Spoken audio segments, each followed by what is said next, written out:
Hello friends, I am Chevy. Welcome to my shed. How are you today? How's life in your world? How's things where you are? I hope it's fantastic and wonderful. I got a new toy today, and I've been thinking about getting into the electric lawn maintenance stuff for a while now. I have a four-stroke lawn boy that's old, like probably 20 years old. It's barely making it. Like it's got a really bad knock. I expect it to give up soon. So I've been thinking about replacing it with electric, since I already own a whole slew of lithium-ion batteries for this particular brand. I looked at their electric mowers, and the reality is my neighbor mows most of my lot. I'm on about a third of an acre, and he mows it for me. But I do have a small fenced-in area. Years ago, we had dogs, and I was tired of them being chained up. And I couldn't afford to fence in the whole yard. I could only afford about $500 in fencing, so I got $500 worth of wood, and I fenced in a little section for him. And so that's the only place the neighbor doesn't mow, because he's a riding mower and it can't get in there. There's also a few turns that are too tight for his mower that need to be taken care of, and he usually does that, but these last few times he hasn't, and that's fine. I'll take the push mower out, touch those areas up, do the dog yard. But like I said, it's a tiny area, and it seems to be kind of a waste to keep this machine around just to do that. And I need to be able to do some trimming on my own anyway, and I've never owned a string trimmer. This is one of those things that when I tell people, they look at me funny. I've never owned one because I hate them. I really hate using string trimmers. I can't stand. They're either tiny and I have to bend over a whole bunch, or these giant like brush hog style things, and they suck. They're just terrible at their job. And so let's see. This is my second home. I've owned my first home and this home now. I've been a homeowner. That's what I was trying to say. I've been a homeowner for 17 years, I think. I think that's about right. I think I was 25 when I bought my first house. Something like that. Maybe 24, maybe 18 years. I don't know. But anyway, I've been a homeowner for about 18 years, let's say that. And I've never owned a string trimmer because I can't stand them. So what I started doing years ago was I bought a garden sprayer with a controlled tip. And I used to have some like some like 1950s weed killer, which had some really bad stuff in it. And I kept my garden sprayer filled, and I just sprayed about a 3 to 4 inch wide path of death around all of my foundations, around all of my garden work, my fence, everything got just a path of dirt. And the grass dies, the weeds die, nothing grows there, and it looks fine. And that way I could run my mower right up against the edges of all of my gardens, run up against my house, and I never had to use a string trimmer because I can't stand them. But I decided, because of these little areas that the riding mower can't get to, and because of DJ's little yard, I just wanted to be able to touch that stuff up. I thought maybe with a string trimmer like this, I could do it because I can just hold it with one hand. I don't have to bend over. It's not a heavy thing. And this thing weighs maybe, this even has the charger in the box, like, I don't know, 6 pounds? That'd be my guess. Maybe 8 pounds at the most. I can handle that with just one hand. And it has an edging function. So I just decided to go for it. But I wasn't intending to tell you all about this purchase today, because it was one of those things that we've talked this week about my financial situation, and this was a $70 tool. Like, this is something that I purchased. That $70 for me is a big decision. Like, it took me probably 3 to 4, maybe even 5 weeks to come to the decision to purchase this, because it is expensive in my mind. And I made that decision, and I made sure I had the money lined up to be able to make that purchase, and I did. And so I went and got it.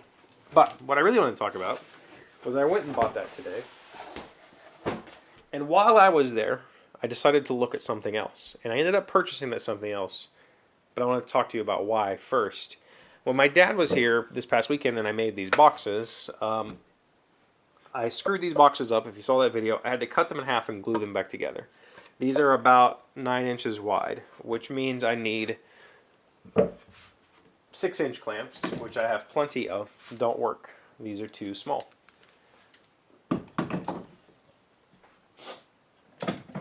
12-inch clamps is what I used. And I remarked to my dad, I only have 4 of these. I only have 4 of these, and I need them all the freaking time. I am constantly grabbing these big Harbor Freight 24-inch clamps, or even my 48-inch clamps, or another 36-inch clamps, even my 36-inch clamps to clamp something small like this, because it's all I have.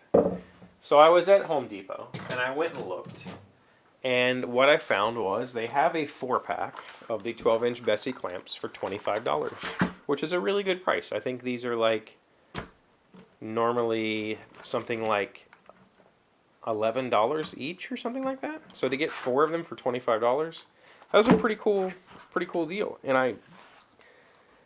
I knew I needed them. I literally need them. Like, I do so much clamping of my projects when I'm working on something. I like to, especially making something like this, I like to make 3 or 4 at a time.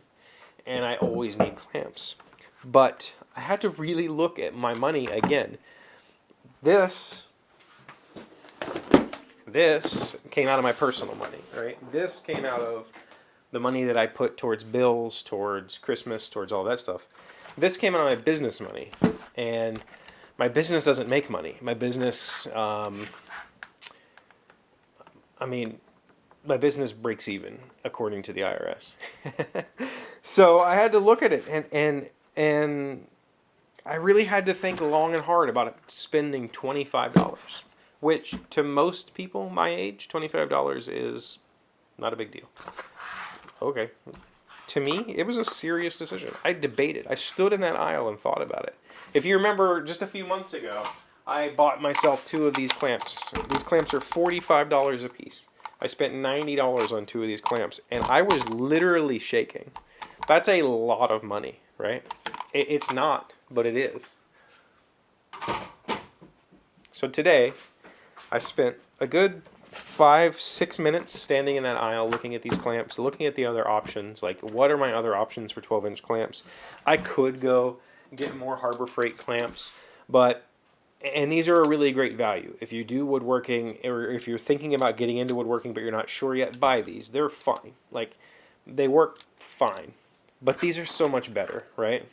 And for the price, 4 12-inch clamps for $24, it's pretty competitive to the price of the Harbor Freight clamps. I might have been able to get 4 of the Harbor Freight clamps for $20, but I would rather have 4 of the Bessie clamps for $5 more. That's the kind of stuff I was talking about this week.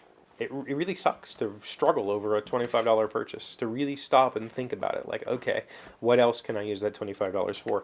Right now, Busy Beaver, the local little hardware lumber store, has 1x8 wood, which is what I use to make these. This is supposed to be a 1x8 for $7.50 for a 6-foot board, which is a great price in today's lumber market. I would have said a few months ago, or last year, it should have been probably $4 or $5 for that board. But $7.50 is a great price. I could have spent that $25 on a couple of those boards and then turned it into projects that I could sell. But I need the clamps to be able to make the projects. And so I made that decision and I did it. But I just wanted to give an example. Like, it was tough, but I did it. If you want to know more about this, maybe I'll do a video about it on the other channel. I'll do an unboxing or something and see what it's all about. The nice thing about going down to Home Depot, I was going to order it online because it's free shipping, but I decided to go down there, was they had all of their string trimmers on display. So the biggest question I had about this was, can I do it one-handed? Because if I can do it one-handed, being 6'4", that'd be great. If I have to use this thing two-handed because it's too heavy or it's out of balance or something, and I have to bend over, it's going to destroy me.